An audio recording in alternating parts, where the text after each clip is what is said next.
esta palabra, quiero decir algo, los que vienen, los que tienen poquito viniendo, y también los que ya tienen mucho, ¿verdad? La Biblia está compuesta de 2 testamentos. Testamento quiere decir documento legal que te garantiza una herencia. Y qué mala onda sería que alguien un día le deje una herencia de millones o de muchos bienes y que usted nunca haya leído el testamento para darse cuenta de todo lo que le dejaron. Entonces, este es un testamento. Si usted no acostumbra a leerlo, usted nunca se va a dar cuenta de todo lo que usted tiene como herencia. Entonces, por eso es que exhortamos y animamos a la gente a que lea la Biblia, lea el testamento. Es un documento legal que te garantiza una herencia. La mayoría de la gente lo mira como un libro religioso, pero para nosotros es un documento legal que garantiza una herencia firmado por el testador. Y en cada, dice la Biblia, en la misma Biblia dice que para que la herencia se dé, tiene que haber muerte. Entonces Cristo murió en la cruz del Calvario para que usted y yo pudiéramos tener una herencia legal, derecho legal a esto. A ver, diga, yo tengo derecho legal como hijo de Dios. Esdras capítulo 9. También, déjeme le anuncio esto. Mi niña va a estar ahí, Giovanna, ponte de pie. Esta es mi niña, ponte de pie, mamá. Esta es mi niña de 13 años, la más chiquita que tenemos, pero ahora estamos adoptando al Kiki. El Kiki lo tenemos desde que tenía 4 meses. Ya tiene 4 años, así es que ya por derechos de antigüedad nos pertenece. El Kiki. Y ahí tenemos, mi niña va a estar allá al último, si le puede estar una mesita o algo al último. José Luis, pastor, ahí para que ponga unos CDs. Estos CDs, hay algunos que le van a volar la cabeza en unos 7 pedazos, yo creo, o usted los escucha. Por ejemplo, este se llama No Más Tributo, y es cuando había un enemigo que les cobraba al pueblo de Dios para que siguieran viviendo en paz. Hasta que ellos, el pueblo de Dios, dijo: yo no puedo estarle pagando al enemigo, no le voy a dar más tributo. Entonces a veces el enemigo está queriéndole cobrar a usted algo que usted no le debe, pero usted sigue pagándose. Entonces se llama No Más Tributo. Y hay un CD también que se llama Hijos de un Rey, que nos tocó darlo en Las Vegas en una conferencia de empresarios allá. Había como unas 7,000 personas y como 6,000 personas recibieron a Cristo. Fue algo bien padre que nos sucedió ahí. Y también grabamos el CD, así es que usted lo va a ir ahí como el anuncio de un negocio que alguien nos invitó a compartir. Y lo que hacemos con los CDs es que usted da una ofrenda y se lleva un CD. Si usted no trae ninguna ofrenda, pero todos agarre uno y lléveselo, aunque yo sé que sí trae. ¿Está bien? Entonces, de todos modos, usted agarra alguno, escúchelo en su carro, en alguna parte, y escúchelo. También le recomendamos que se meta a www.amistadradio.net. 24/7 abrimos esa radio por internet y ya estamos entrando como a 34 países ahí. Así es que vamos bien, ahí vamos bien. Voy a animar al pastor a que abra una radio por aquí también un día de estos. Y cada uno de ustedes, yo sé que podría compartir en esa radio. Ahí ha habido gente que se mete a compartir y decimos: qué increíble lo que tenía guardada esta persona. Y ahora bendecido pues a mucha gente ahí a través de la radio, ¿no? Esdras capítulo 9. Ve conmigo ahí. Se lo leo todo y luego ya empezamos a sacarle algo ahí de provecho. Acabadas estas cosas, los príncipes vinieron a mí diciendo: el pueblo de Israel y los sacerdotes y los levitas no se han separado de los pueblos de las tierras de los cananeos, heteos, fereceos, jebuseos, amonitas, moabitas, egipcios y amorreos, y hacen conforme a sus abominaciones. Porque han tomado de las hijas de ellos para sí y para sus hijos, y el linaje santo, a ver, diga, linaje santo, se ha mezclado con los pueblos de las tierras, y las manos de los príncipes y de los gobernadores ha sido la primera en cometer este pecado. Cuando oí esto, rasgué mi vestido y mi manto, y arranqué pelo de mi cabeza y de mi barba, y me senté angustiado en extremo. Y se me juntaron todos los que temían las palabras del Dios de Israel, a causa de la prevaricación de los del cautiverio. Mas yo estuve muy angustiado hasta la hora del sacrificio de la tarde. Y a la hora del sacrificio de la tarde me levanté de mi aflicción, y habiendo rasgado mi vestido y mi manto, me postré de rodillas y extendí mis manos al Señor mi Dios. Y dije: Dios mío, confuso y avergonzado estoy para levantar, oh Dios mío, mi rostro a ti. porque nuestras iniquidades se han multiplicado sobre nuestra cabeza y nuestros delitos han crecido hasta el cielo. Desde los días de nuestros padres hasta este día hemos vivido en gran pecado, y por nuestras iniquidades nosotros, nuestros reyes y nuestros sacerdotes hemos sido entregados en manos de los reyes de las tierras, a espada, a cautiverio, a robo y a vergüenza que cubre nuestro rostro como hoy día. Ahora, por un breve momento, ha habido misericordia de parte de Jehová nuestro Dios para hacer que nos quedase un remanente libre y para darnos un lugar seguro en su santuario, a fin de alumbrar nuestro Dios nuestros ojos y darnos un poco de vida en nuestra servidumbre. Porque siervos somos, mas en nuestra servidumbre no nos ha desamparado nuestro Dios, sino que inclinó sobre nosotros su misericordia delante de los reyes de Persia, para que se nos diese vida, para levantar la casa de nuestro Dios y restaurar sus ruinas y darnos protección en Judá y en Jerusalén. Me impresiona esta parte de la Biblia. A cualquier parte de la Biblia usted le puede sacar una aplicación para su vida. Hay cosas, regularmente nosotros escuchamos una explicación de ciertos versículos o ciertos capítulos, y usted de repente dice, no entiendo, y entonces quisiera que alguien se lo explique. Pero hay cosas en la Biblia que usted lee que no ocupan una explicación, lo que ocupan es una aplicación. Yo lo aplico a mi vida. Entonces, cada que usted lea la Biblia, busque la manera en que usted aplique eso que leyó a su vida. Usted lo puede aplicar a su diario vivir. Y aquí en Esdras es un sacerdote que escribe esto y empieza a hablarle al pueblo. A ver, diga, yo soy el pueblo. El pueblo sabía que si el sacerdote empezaba a hablar, el pueblo estaba esperando qué Dios va a hablar a mi vida. ¿Qué Dios me va a decir por medio del sacerdote? ¿Qué es lo que Dios quiere hablarme a mi vida? Y el pueblo en un momento se ponía tan atento que haga de cuenta que estaba sola la persona. Así es que al vecino de enseguida, hágale así, poquito así. Denle un codazo así. Dígale, voy a escuchar lo que Dios me dice, no me interrumpas. Dígale eso. Dígase, voy a escuchar lo que Dios me dice, no me interrumpas. ¿Ok? Entonces el pueblo se ponía con oídos dispuestos, con un corazón dispuesto para escuchar lo que el sacerdote iba a decir. Y Esdras empieza a hablar en este capítulo 9. Ya habían pasado 8 capítulos del libro de Esdras, y en este capítulo 9 empieza a hablar, porque todos nosotros vivimos diferentes capítulos en la vida, diferentes maneras, diferentes formas, diferentes circunstancias. Y en este capítulo 9, Esdras empieza a decir por qué el pueblo está como está. Y Esdras empieza a traer una respuesta, porque el pueblo se preguntaba, ¿por qué estamos como estamos? ¿Se acuerdan de esa canción? ¿Por qué estamos como estamos? ¿Por qué nunca prosperamos? ¿Por qué no me acuerdo cómo va? Pero el pueblo se empieza a preguntar eso. Entonces Esdras les empieza a decir las razones por las cuales están así, y les empieza a decir cómo salir de esa situación, de esa condición.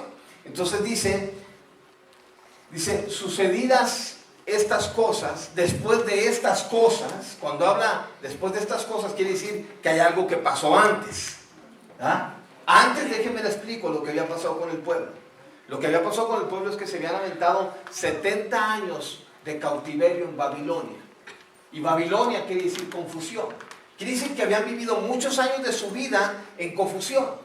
De repente Dios los visita y los saca de esa confusión, los saca de Babilonia y los lleva a una tierra de libertad. Sin embargo, el ser humano, a ver, diga, bienvenido a la raza humana.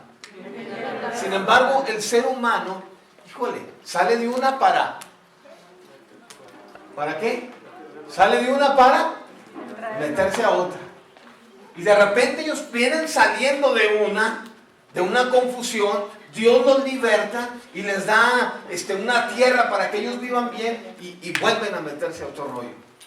Sale de uno para meterse a otro. Y dice, después de estas cosas, entonces el pueblo, y empieza a dar una explicación, Esdras, de a dónde se había metido el pueblo, en lo que estaba. Dice, acabadas estas cosas, los príncipes vinieron a mí, el pueblo de Israel, los sacerdotes y levitas, y empieza a decir la razón por la cual el pueblo se encontraba en una angustia extrema. A ver, diga, angustia extrema. Angustia extrema. O sea, no es cualquier angustia.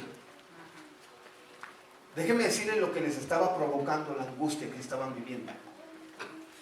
Dice, escúchame bien, y imagínenselo también. Dice que se arrancaba los pelos de la barba y los pelos de la cabeza. O sea, no era nomás un que golpeó la puerta para que sepan que estoy enojado. Le hago un hoyo a la pared, le grito, 3 días sin hablarle. O sea, no nomás era eso.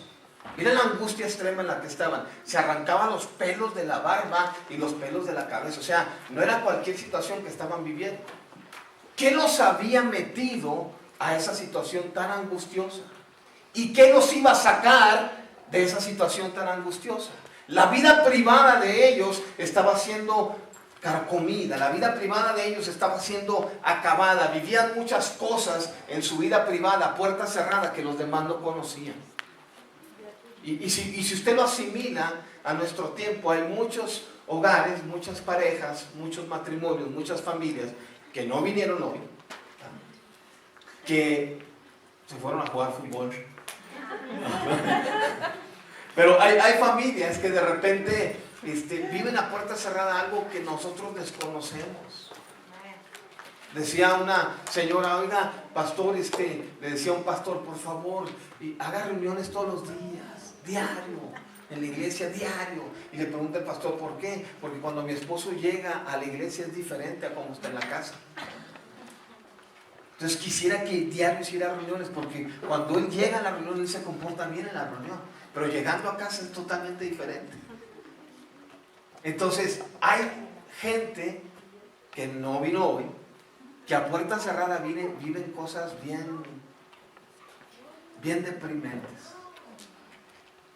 Viven situaciones donde les está amargando la vida, les está robando la felicidad, les está robando la paz. Es más, hay gente que ahorita no está sabiendo ni qué hacer, no sabe si va a terminar su hogar, si se va a desbaratar, no saben si van a continuar en esa casa, no saben si su trabajo va a continuar con ellos, no saben si van a continuar con la persona que ya tienen años viviendo, no saben. Hay gente que vive así. Y usted dice, ¿cómo sacarlos de allí?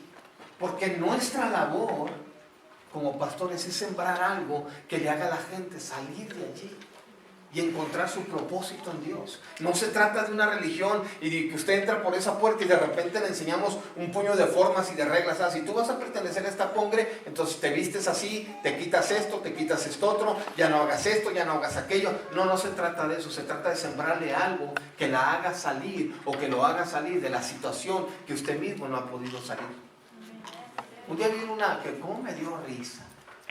Llega esta muchacha, una persona, y me dice, estoy viviendo en una situación bien difícil y ya quiero salir de esto, ayúdame, pastor.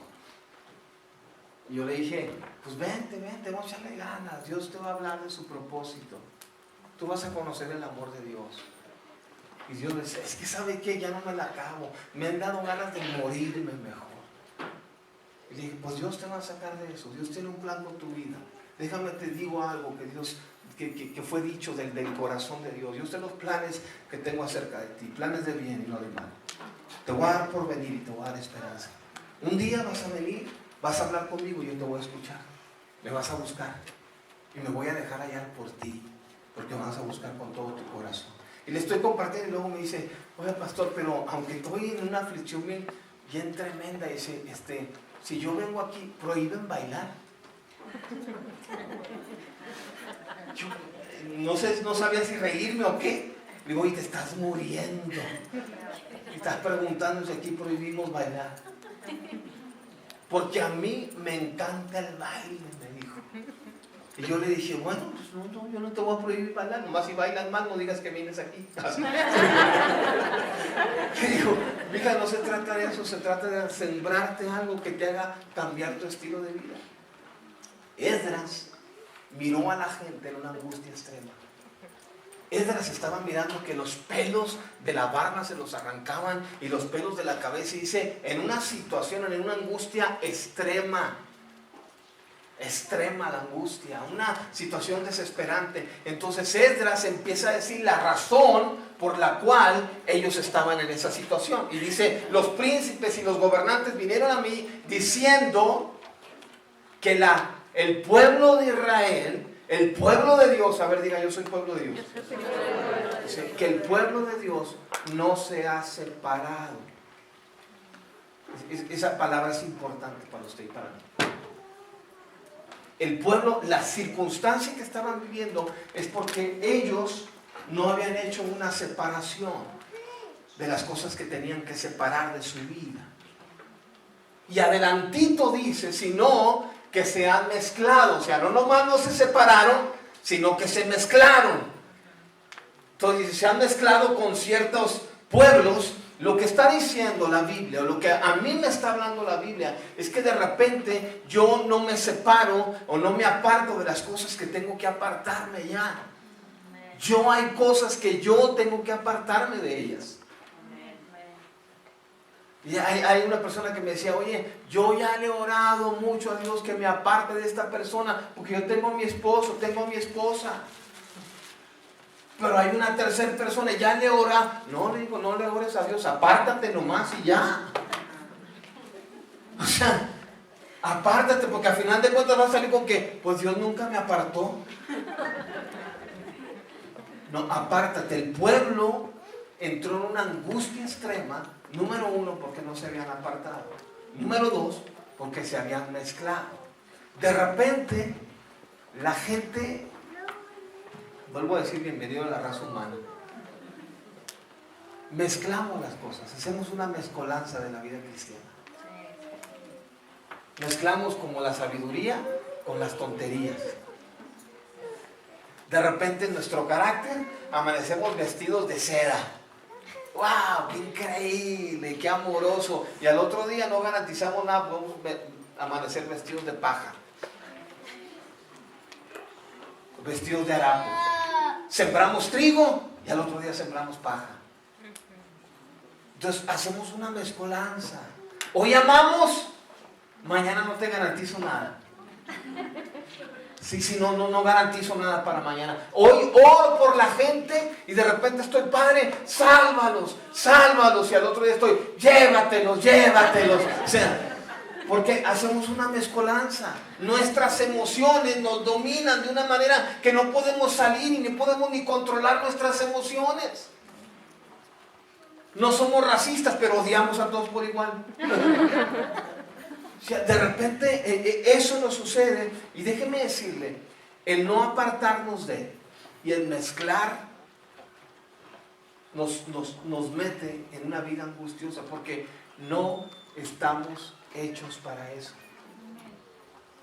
Entonces nos metemos en eso. Y me impresiona la manera en que Esdras está hablando a la gente que puede salir de esa angustia extrema. Hacemos ese tipo de mezcolanza, hacemos ese tipo de cosas, hacemos ese tipo de mezcla. Hay mezclas que no saben buenas, ¿verdad? Yo tenía un amigo que comía sándwich de mermelada con mayonesa, frijoles, y usted lo miraba, el toro ya murió. Usted comía muchos sándwiches, yo creo. ¿Para qué come tantos de esos? Pero el toro, Alejandro se llamaba, se decía un sándwich con mermelada, frijoles, mayonesa, mostaza, jamón, y no sé qué más le echaba. Y lechuga por sanidad. Y usted dice, ¿qué desbarajuste es ese? ¿Qué mezcolanza? ¿Qué? Déjeme le digo algo. Hay a veces que el cristianismo lo mezclamos así. Metemos cosas a nuestro cristianismo que nunca deberíamos de haber metido. Metemos cosas a nuestro matrimonio que jamás deberíamos de haber metido. Metemos cosas en la relación padres e hijos que jamás deberíamos de haber permitido que entraran. Mezclamos las cosas. Hacemos una mezcolanza. Y dice Esdras, cuando está hablando al pueblo, dice, el pueblo se ha mezclado. Dice, no se ha separado, se ha mezclado, porque han tomado de las hijas de ellos para sí el linaje santo. La Biblia dice que yo soy real sacerdocio, nación santa, soy un linaje escogido, dice eso acerca de usted también. Dice, este linaje santo se ha mezclado. Y luego me llama la atención que empieza a decir, y los primeros que hicieron esto, a ver, los que están leyendo la Biblia, ¿quiénes fueron los primeros que hicieron eso? ¿Nadie trae Biblia o sí trae Biblia?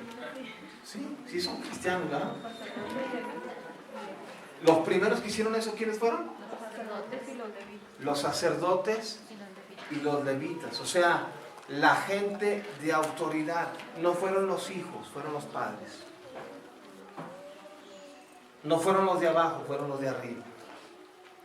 No fue la gente de la cual no se esperaba que hiciera eso. Tomó la iniciativa y los padres empezaron a hacer una mezcolanza. Las autoridades empezaron a hacer una mezcolanza. ¿Quién es autoridad? ¿Los padres o los hijos? Aquí habla que las autoridades principales fueron los primeros en mezclar las cosas y en no separarse. Y me llama mucho la atención que Esdras sigue hablando y dice, y de los príncipes de los gobernadores han sido los primeros en cometer este pecado. Es el versículo 2. Y el 3 dice, cuando oí esto rasgué mi vestido, mi manto, arranqué pelo de mi cabeza, de mi barba, y me senté angustiado al extremo. Y me impresiona dónde inicia la restauración. Dice, mira lo que dice, yo creo que es el versículo 4. Ya te fuiste muy lejos.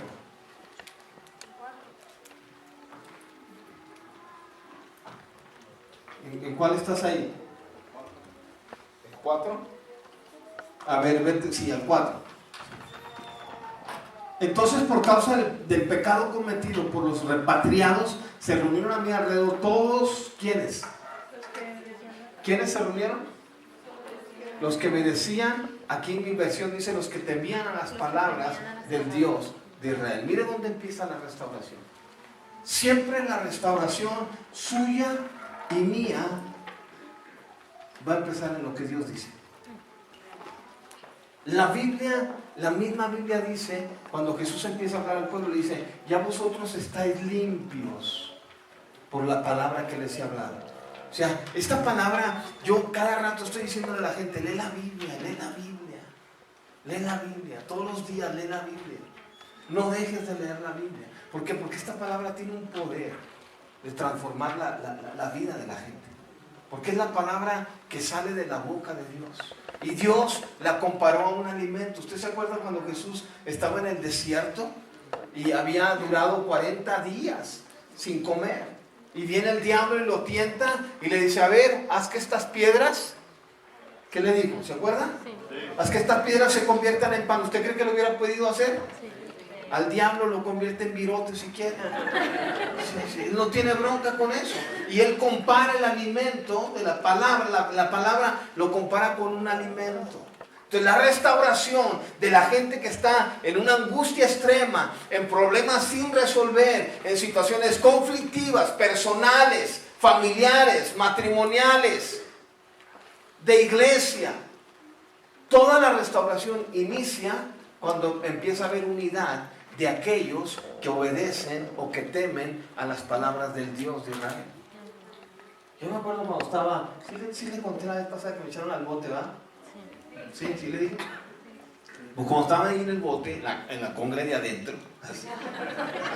cuando estaba en la congre de adentro, yo le hablé a Patti y le dije, mija, ponte a orar, hay una persona aquí que me acaba de confesar que tiene SIDA y no, o sea, no quiere decir a nadie, pero ponte a orar.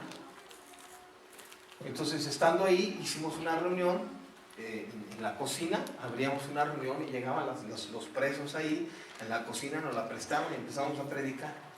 Y antes de ese día salirme, ya le había dicho a Patti que orara por esta persona, cómo se llamaba y todo. Y antes de irme, le hablé a Patti y le dije, oye, oraste con la persona para cuando llegue yo a la reunión, decirle a él, sabes que mi familia está orando por ti. Y me dijo Patti, sí, pero no nomás, oré por él y lo declaré sano. Dios me dio una palabra para él. Y estando ahí en la pequeña cocina, habíamos como unos 50 presos ahí. Antes de compartir, yo empiezo a decirle, bueno, hay una persona, le dije, hay una persona por la que estamos orando mi familia, y yo no dije el motivo ni nada, pero me acerqué con él y le dije, estamos orando por ti. Mi esposa está orando por ti, mi familia está orando por ti. Y no nomás está orando por ti, te mandó una palabra. Abre el Salmo 91 y empieza a leer. Y de este versículo a este fue el versículo que Dios le dio a mi esposa para que tú lo leyeras. Entonces el hombre, le digo yo, léelo en voz alta. Y el hombre empieza a leerlo en voz alta, y cuando lo está leyendo, haga de cuenta que la gloria de Dios empieza a descender en ese lugar. Y era, pues ya no iba a poder yo predicar, porque empieza a descender una presencia mientras el hombre está leyendo la palabra, solamente está leyendo la palabra. Y mientras le está leyendo empieza una presencia de Dios a descender ahí, que a final de cuentas, con la pura palabra repetida, empezaron todos los presos que estábamos ahí en hincarse.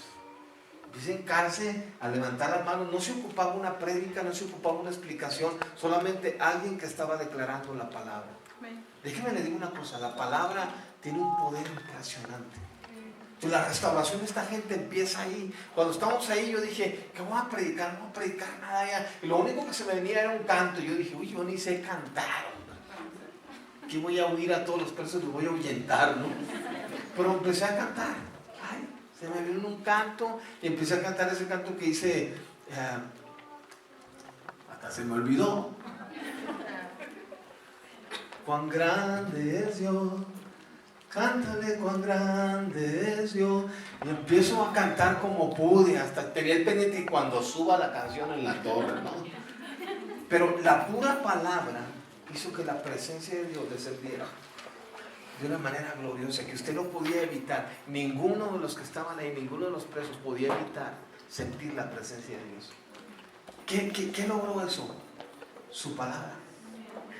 No hay gente que pueda cambiar su vida sin empezar en la palabra. Todo lo que usted conozca de Dios lo va a conocer a través de la palabra. Esta es la carta de papá escrita para usted. Entonces dice la Biblia que estando en una angustia extrema, la restauración inició cuando esta gente se empezó a juntar, los que temían a las palabras del Dios de Israel. Yo ya les he contado y les he dicho de aquel preso que agarró un Nuevo Testamento. Pero aquel preso dice que estaba en la prisión de Tijuana y llegó unos de los gedeones que reparten los Nuevos Testamentos, de esos azulitos, los ha mirado, que hay en los hoteles y allá, son unos libritos chiquitos. Y empieza aquel hombre a repartir los Nuevos Testamentos, y atrás, allá menos atrás, estaba un preso que decía, véndeme uno. Y aquel hombre que estaba repartiendo los Nuevos Testamentos dijo, ¡ey, qué padre que hasta quieren pagar por la palabra! Y los esperó hasta el último. Y al último va con aquel hombre y le dice, oye, ¿sabes qué? No los vendo, los regalo. Y le dice aquel preso criminal, le dice, no quiero que me lo regales, quiero que me lo vendas. Y quiero decirte para qué lo quiero. Y le pregunta a aquel hombre, ¿para qué lo quieres? Le dice aquel hombre, a mí me encanta fumar marihuana. Y esas hojitas están del tamaño de un cigarrillo. Así es que lo quiero para fumar marihuana.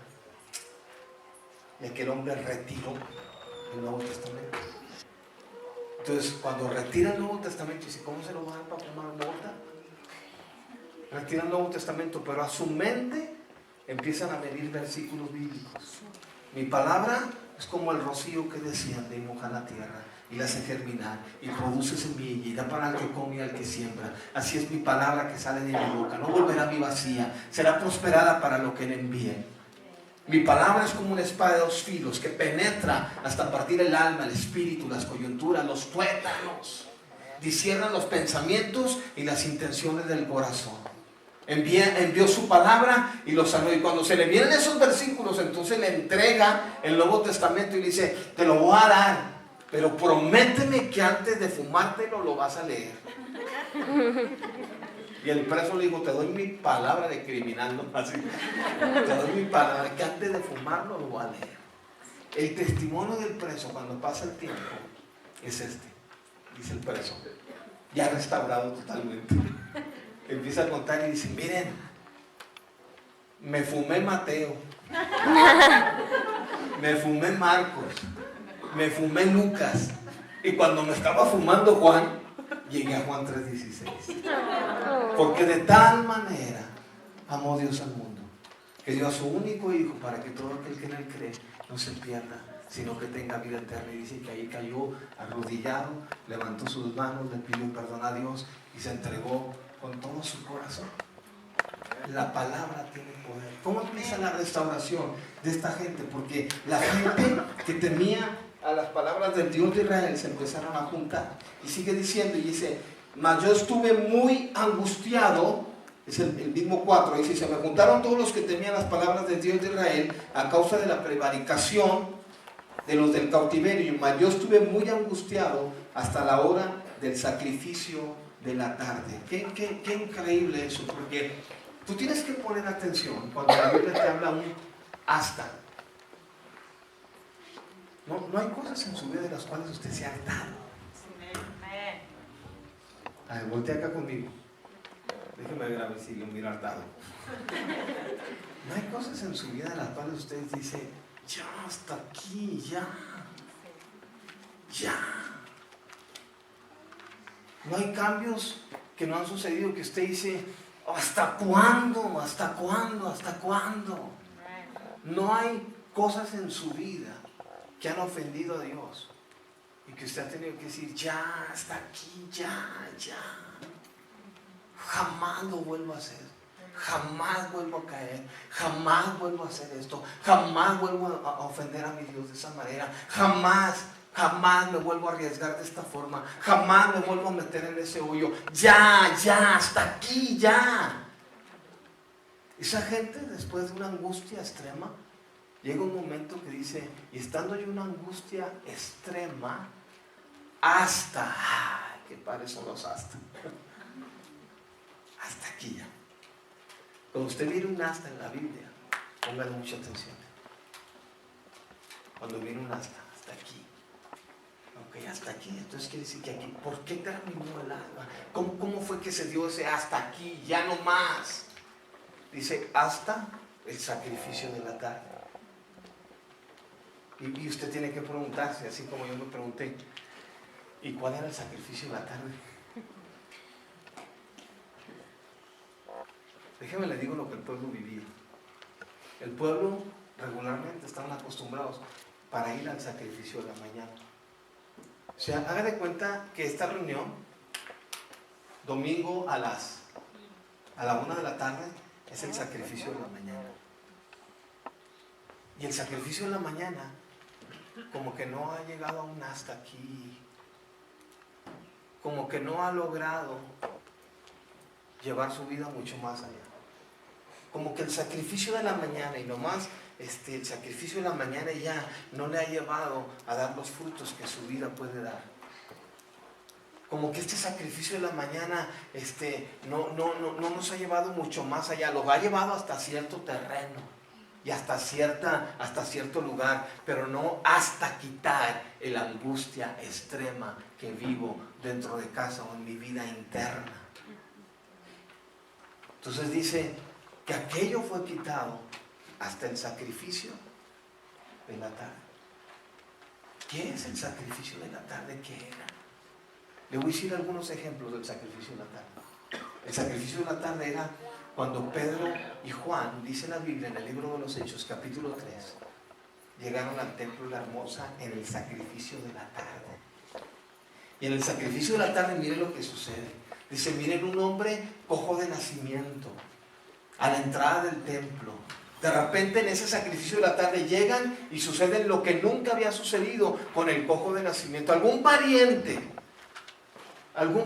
algún hijo, algún papá, alguna mamá, algún esposo, alguna esposa, algún tío, algún ser amado, cojo de nacimiento que no, dice, era un cojo de nacimiento que jamás había entrado al templo. Alguien que ha tenido un anhelo usted de traerlo a la iglesia, de que su vida sea transformada y hasta ahorita no se ha dado, porque Pedro y Juan llegan al sacrificio de la tarde y miran un cojo de nacimiento que nunca había entrado al templo. Acostumbrado a vivir, limitado, lisiado, acostumbrado, ¿sabe a qué estaba acostumbrado a vivir? Estaba acostumbrado a vivir a costa de los demás. ¿Alguien viviendo a costa de su paz? Escúchenme bien. ¿Alguien viviendo a costa de su paz y de su felicidad?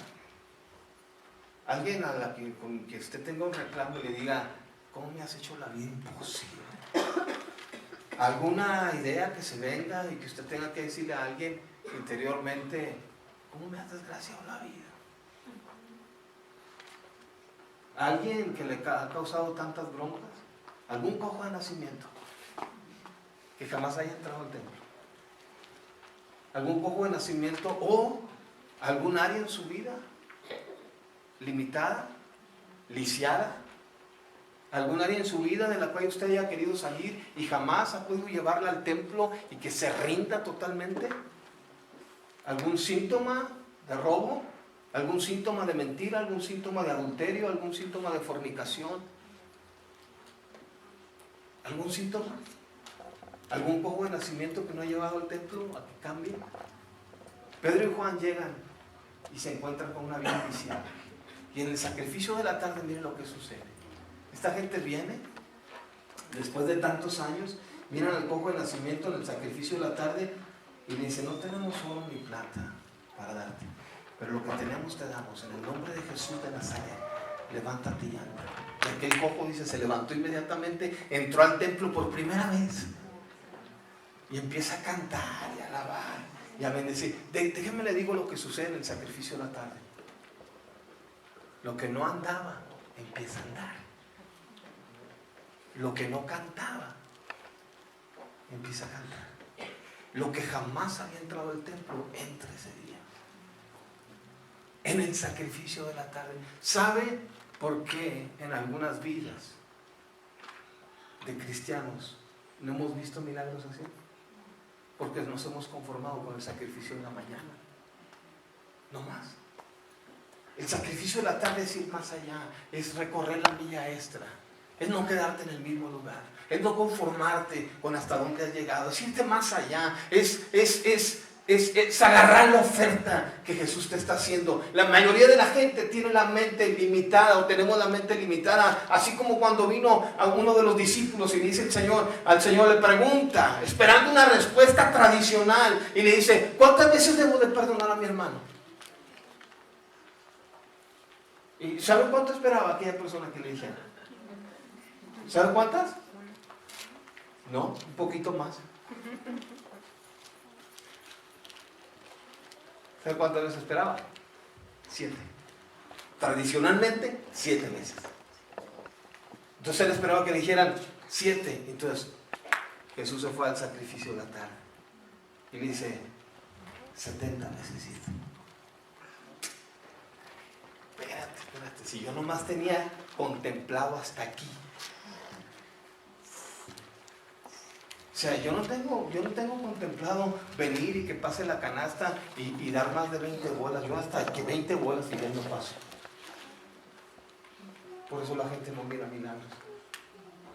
Porque cuando pasa la canasta aprietan la moneda hasta que el águila chilla. Casi le ordena a Abraham Lincoln que no salga. La gente, déjenme le digo, no quiere caminar la milla extra. Mira lo que es caminar la milla extra. Qué impresionante. Dice la Biblia, Jesús empieza a decir, y dice, aún si alguien te quiere quitar la capa, la bolsa, voy a ponerlo así, alguien te quiere quitar la capa, ¿qué dice la Biblia? ¿No se acuerdan? Dásela. O sea, le voy a decir por qué. Miren lo que sucede en el sacrificio de la tarde. Es, si ella sabe que yo quiero robarle la capa, ¿sabe cómo puede evitar que yo peque?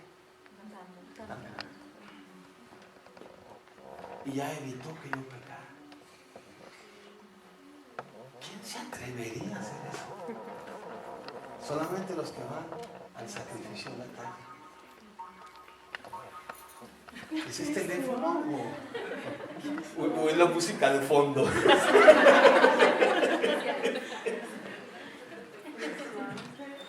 Uy, qué suave el timbre ese, luego me lo pasan, ¿no? No, ahorita no contestes, es el diablo, no te creas.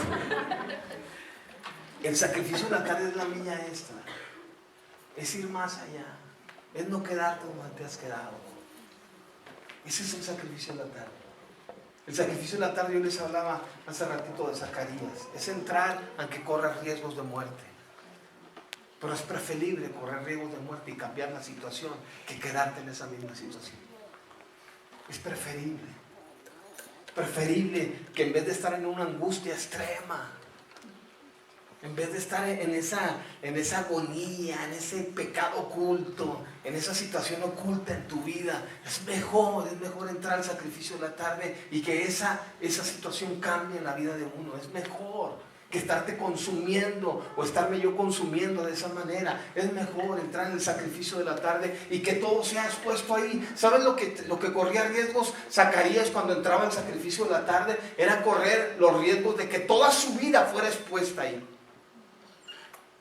De repente tú y yo entendemos y comprendemos, escúchame bien, ¿por qué un niño le teme a la oscuridad?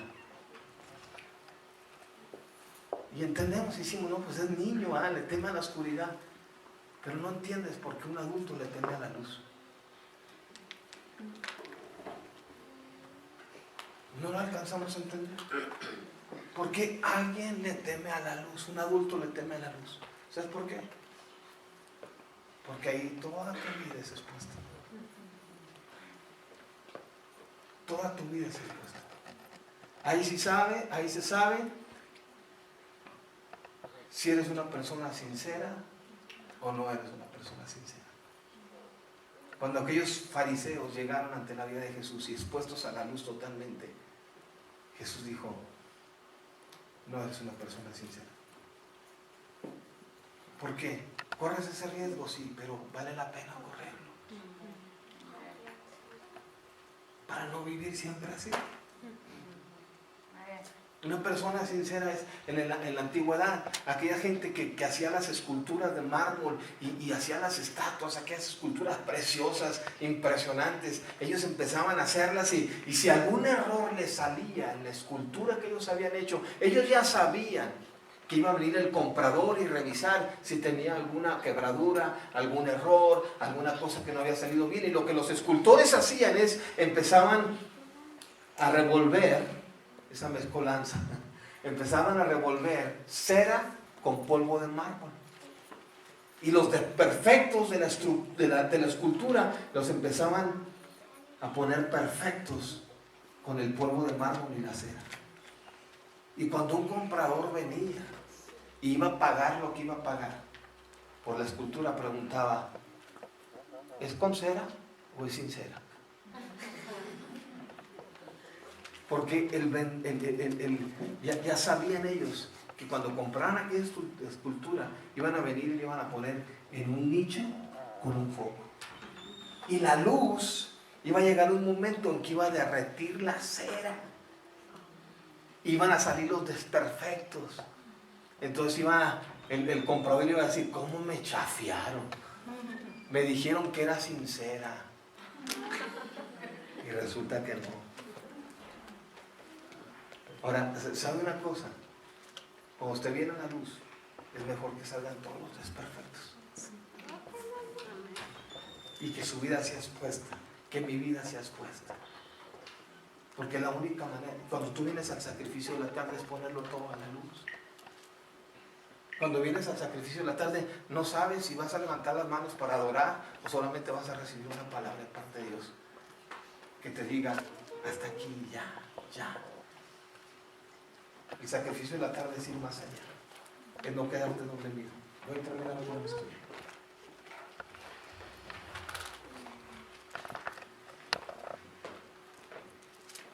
Yo estuve muy angustiado hasta el sacrificio de la tarde. Y a la hora del sacrificio de la tarde me levanté de mi aflicción. Y habiendo rasgado mi vestido y mi manto, me postré de rodillas y extendí mis manos al Dios mío. Y le dije, mira lo que tú pronuncias en el sacrificio de la tarde. Dios mío, confuso y avergonzado estoy para levantar, oh Dios mío, mi rostro a ti. Porque nuestras iniquidades se han multiplicado sobre nuestra cabeza y nuestros delitos han crecido hasta el cielo. Desde los días de nuestros padres hasta este día hemos vivido en gran pecado. Y por nuestras iniquidades, nosotros, nuestros reyes y nuestros sacerdotes hemos sido entregados en manos de los reyes de las tierras, a espada, a cautiverio, a robo, a vergüenza que cubre nuestro rostro como hoy. Y me impresiona el versículo 8. No sé si lo tengas ahí, versículo 8. Mire eso. ¿Y ahora qué dice? A ver, ¿cómo dice? Porque ella lea. Y ahora, como por un breve momento, fue la misericordia de Jehová nuestro Dios. Por un breve momento. Déjeme le digo cuánto ocupa usted. Es ponerse delante de Dios. Un breve momento. ¿Sabe cuál ha sido una bronca? Que se nos han pasado los breves momentos. Se nos han ido los breves momentos. Se nos han escapado los breves momentos de la misericordia de Dios. Es un poquito. Le pregunté estaba compartiendo con adolescentes, y pregunté, ¿qué es un momento? Y un morrito de 11, 12 años se paró y me dijo, es una fracción de tiempo. Wow. Y luego le pregunté, ¿y un breve momento? Y me dijo, una pequeña fracción de tiempo solamente. ¿Qué tanto ocupa usted? ¿Qué tanto ocupo yo? Para sanar, para ser libre, para que mi vida sea transformada. ¿Qué tanto ocupo? Un breve momento de la misericordia de Dios. La bronca es que a usted y a mí se nos han escapado los breves momentos.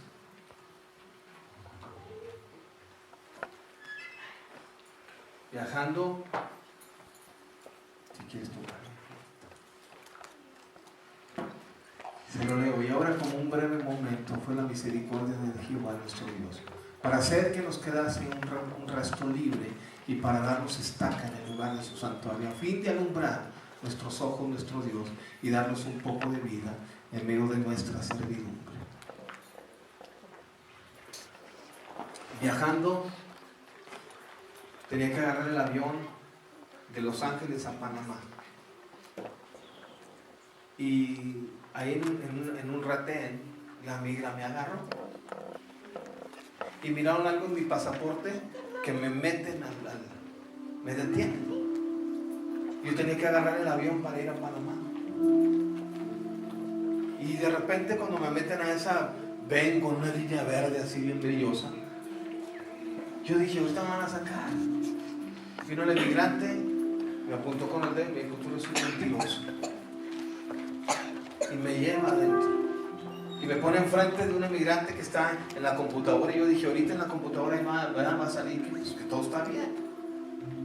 No termina y el emigrante que estaba en la computadora me miraba y me decía. Y yo decía, ¿qué horror yo con esto? Recoge el pasaporte, el emigrante que me había llevado ahí. Y viene conmigo y dije, pues ya me lo van a dar, ya supieron. Y me toma del brazo y me mete en la cárcel. Y yo estaba, ¿qué onda? ¿Qué rollo? Y déjeme le digo algo. De repente cuando entro sin entender, miro 27 personas arrestadas, sentadas así. Y cuando las miro en la celda, sentadas alrededor de la celda así, y yo entro, dije, ya sé por qué estoy aquí. ¿Y sabe qué se me vino a la mente? Es un breve momento nomás. Si no lo aprovecho, es posible que esta gente se vaya al infierno. Y cuando estaba ahí, no sabía qué iba a decir, no sabía cómo iba a hablar, solamente sabía que era un breve momento de la misericordia de Dios para que ellos pudieran recibir a Jesucristo. Y yo lo único que hice cuando entré, le dije, híjole, nos agarraron. No tenía otra. ¿Cómo me introduzco? ¿Cómo les predico? Solamente sabía que era un breve momento. Y le digo, pónganse de pie, párense todos.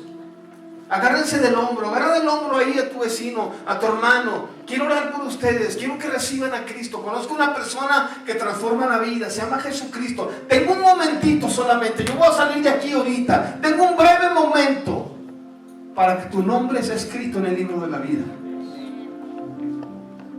Y se agarran todos de los hombros y empiezo a orar por ellos y les digo, toma, haz esta oración, recibe a Cristo. Si confesares con tu boca y creyeres en tu corazón que Jesucristo fue levantado de los muertos, entonces serás salvo, porque con el corazón se cree para justicia y con la boca se confiesa para salvación. Y así es que los hago confesar y luego les digo, permíteme orar por tu familia, y empiezo a orar por ellos. Y cuando estoy orando por ellos, entra el inmigrante con mi pasaporte. Y cuando me mira orando por ellos, se pone ahí, se para el inmigrante y se quita el sombrero. Y se para ahí con todo respeto hasta que termino de hacer la oración. Y cuando ya termino, me entrega mi pasaporte y me dice, I'm sorry. Yo le dije, I'm sorry tú, compa. Me voy. Un breve momento nomás. ¿Sabes qué ocupas? Para que ya sea un hasta, ya estuvo. ¿Por qué vivir así a puerta cerrada? ¿Por qué vivir todavía con esa angustia, ese dolor, esa falta de perdón, ese sentimiento de fracaso, ese pecado que me tiene oprimido? No quisiera que nunca nadie se enterara. ¿Por qué tengo que vivir con ese rencor hacia alguien? ¿Por qué tengo que vivir con el recuerdo de quién me rechazó y quién se resistió a amarme? ¿Por qué tengo que vivir resentido con Dios? ¿Por qué tantas preguntas y por qué he entrado en tanta confusión acerca de qué Dios quiere para mí, qué Dios quiere para mi familia? ¿Por qué me he resistido tanto a amar a la gente? ¿Por qué tanta resistencia para servirle?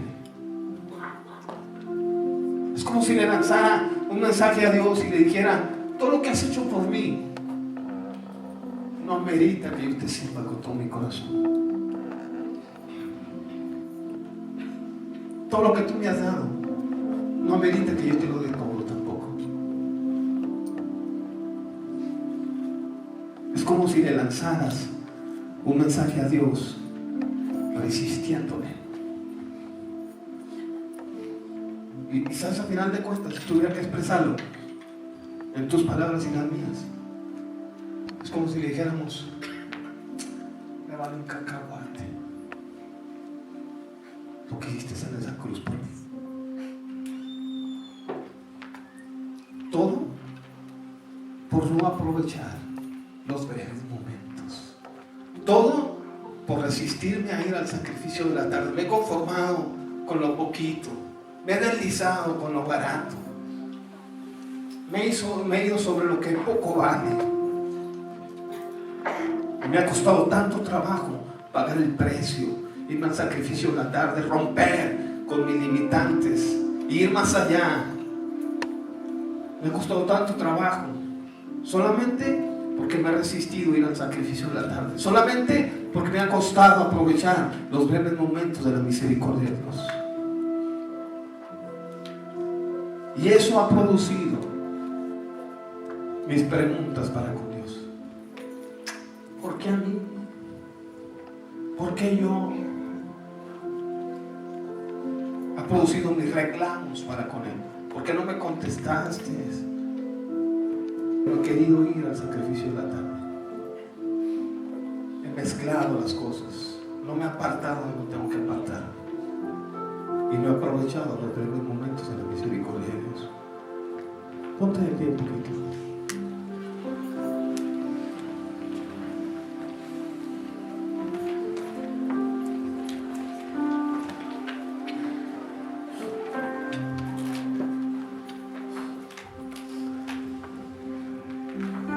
José Luis, tengo unos minutos más.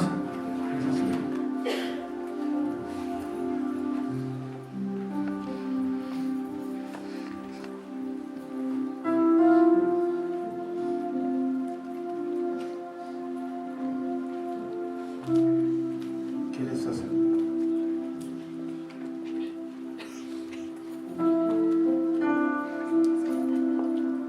Este es un buen momento para que tú y yo lo aprovechemos. Déjame te digo algo. Los momentos de más cambios en mi vida ha sido cuando he sido confrontado en mi condición. Y me doy cuenta que no tiene nada que ver con la gente que me rodea.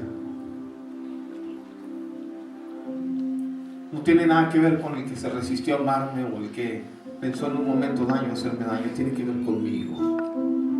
Conmigo. ¿Cómo anhelo apreciar como tengo que apreciar lo que Cristo hizo en la cruz del Calvario por mí?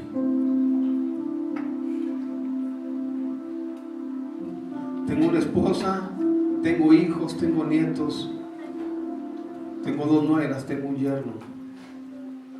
¡Qué regalo de Dios, hermano!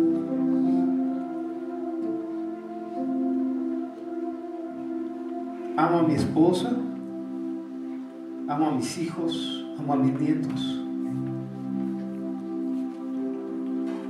No se compara con Cristo.